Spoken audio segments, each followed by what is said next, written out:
শহীদপল্লী থেকে মানে ফুচকা টুচকা খাবো, তারপরে রানীর রাসমণি ঘাটে বসবো, ছবি তুলবো, তারপর আমরা যাবো একটা নিউ ক্যাফেতে, নদীর মাঝি। নদীর মাঝি ক্যাফে। হ্যাঁ, নতুন ওপেনিং হয়েছে 15 তারিখ।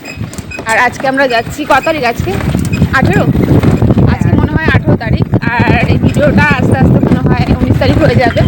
তো চলো তোমাদের সঙ্গে কি শেয়ার করা যাবে।